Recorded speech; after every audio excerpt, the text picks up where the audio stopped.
ముద్దు పిల్లలకి ఈరోజు నేను ఇక్కడ నిలబడుతున్నానంటే మీ అందరి వల్లే. మీ అందరి సంతోషం నాకు కావాలి కాబట్టి.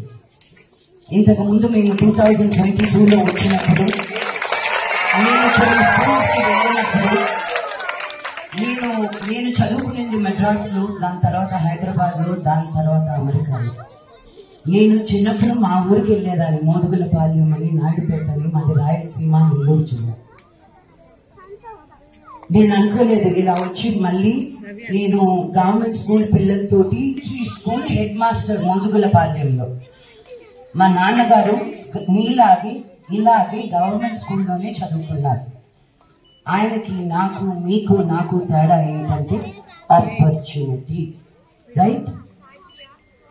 ప్రైవేట్ స్కూల్లో వెళ్ళిన బిడ్డలకి మీకు ఏ తేడా ఉండకూడదు అనేది నా ధ్యేయం. మిమ్మల్ని చూసుకుంటే దేశాన్ని చూసుకున్నట్టు అనేది నా నమ్మకం. నేను ఈ ఊరు బిడ్డ అని రాలేదు ఎమ్మెల్యే గారు, నేను ఈ దేశం బిడ్డ అని వచ్చాను మళ్ళీ వెనక్కి ఇండియాకి. ఏ ఊరు బిడ్డని ఆ ఊరికి తీసుకొచ్చి మన గవర్నమెంట్ ఎంతవరకు చేయగలుగుతుందో అంతవరకు చేస్తా ఉంది. ఒట్టి యాదాద్రి భువనగిరి జిల్లాలో 900 పైన గవర్నమెంట్ స్కూల్స్ ఉన్నాయి. మేము వచ్చింది 84 స్కూళ్ళ వరకే చేయగలిగాం. కానీ ఆ గ్యాప్ కూడా ఉండకూడదని శ్రీధర్ గారు లాంటి వాళ్ళని తీసుకొచ్చి ఒక్కసారి మేము చేసే పని ఏంటో చూపిస్తే ఇంకా మా పని అయిపోతుంది. ఆయనే తీసుకెళ్తారు ఈ ఊరిని ముందుకు. బికాజ్ ఎన్నో స్కూల్స్ లో వెనకబడిపోతున్నారు అని కాకుండా మన ఇండియాలో ఉన్న గవర్నమెంట్ స్కూల్ పిల్లలు ముందుకు వెళ్తున్నారు అని నేను నా టైంలో ఉండగానే నేను చూసేది నాకు తెలుసు. పాప ఇది నాకు కాదు, తనకి బ్లెస్సింగ్స్ గా ఉండాలని నా కోరిక. మేము ఆల్రెడీ 2 స్కూల్స్ లో కంప్యూటర్ ల్యాబ్స్ పెట్టున్నాం. వనపర్తిలో ఒకటి, ఇంకోటి ఎక్కడమా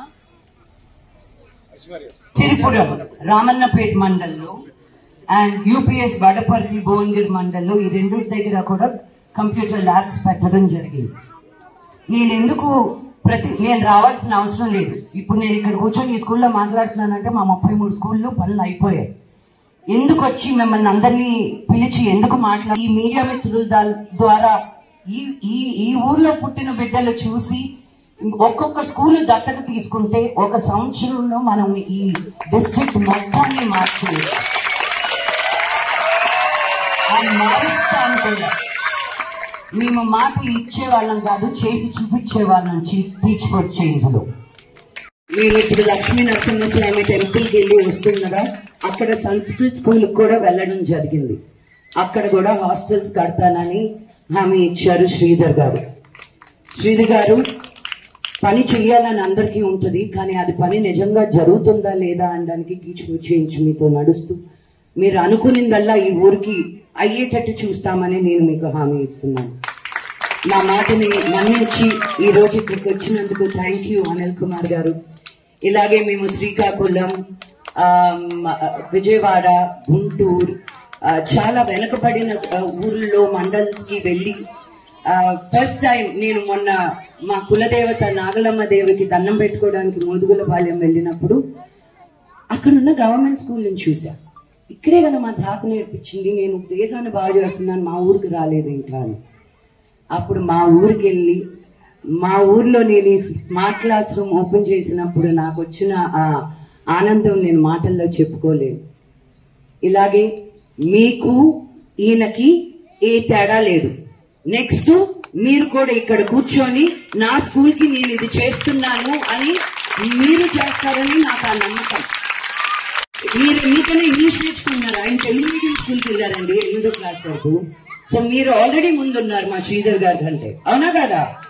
యా, మీరు కూడా బాగా చదువుకొని శ్రీధర్ గారి లాగా బాగా పైకి వస్తారా? అది. సో మేము ఇది ఓన్లీ 1 ఇనిషియేటివ్ అండి, చాలా ఇనిషియేటివ్స్ ఉన్నాయి. అండ్ అన్నిటికీ మన గవర్నమెంట్ స్కూల్ పిల్లలకి ఇవ్వాలని మేము 5 స్టేట్స్ లో ఉన్నాము ప్రస్తుతం. అండ్ మా వర్క్ కంటిన్యూస్ గా ముందుకెళ్లాలనేది నా కోరిక. అండ్ ఇక్కడికి వచ్చిన అందరికీ స్కూల్ కి అండ్ ఆ స్కూల్ మంచిగా చదివిన స్కూల్స్ కి స్పెషల్ గిఫ్ట్స్ కూడా ఇవ్వడం జరుగుతుంది. లాస్ట్ ఇయర్ మేము వచ్చి ల్యాప్టాప్స్ ఇస్తున్నాము. మేము మంచిగా చదివిన స్కూల్స్ కి అక్కడ ఉన్న క్లాస్ టీచర్స్ కి ల్యాప్టాప్స్ ఇస్తున్నాం అన్నమాట. లాస్ట్ ఇయర్ నేను వచ్చి 130 హెడ్ మాస్టర్స్ కి ఇక్కడ కలెక్టరేట్ లోనే మేము లంచ్ అరేంజ్ చేయడం జరిగింది. పామలా మ్యామ్ గారు ఇప్పుడు వేరే డిస్ట్రిక్ట్ లో ఉన్నారు, కరీంనగర్కి వెళ్ళి అక్కడ కూడా మేము ఓపెన్ చేయడం జరిగింది. అక్కడ కూడా బండి సంజయ్ గారు ఫోన్ చేసి మేము ఆయన పిలవలేదు, మిమ్మల్ని పిలిచినాం ఇక్కడ. ఎందుకంటే మా పని ఏ గవర్నమెంట్ వచ్చినా మా పని ఆగకూడదు. బికాజ్ మేము పని చేసే వాళ్ళం. మాకు బీజేపీ కావాలి, కాంగ్రెస్ కావాలి, తెలుగుదేశం కావాలి, అందరూ కావాలి. మీ అందరి బ్లెస్సింగ్స్ మాకు కావాలి. బికాజ్ మా పిల్లలు బాగా చదువుకోవాలి. వాళ్ళు ఇప్పుడు India is the youngest nation in the world. అది మామూలు విషయం కాదు. మన పిల్లల్ని మనం బాగా వాడుకోగలిగితే, బలహీన వర్గాల నుంచి మనం పిల్లలకి మోటివేషన్ ఇవ్వగలిగితే, ప్రైవేట్ స్కూల్ పిల్లల కంటే మన స్కూల్ పిల్లలకి ఒక అంబిషన్ అనేది స్ట్రాంగ్ గా ఉంటుందని నేను నమ్ముతాను. అసలైన తొలి వెలుగు. ఫాలో వాట్సాప్ @తొలి వెలుగు official.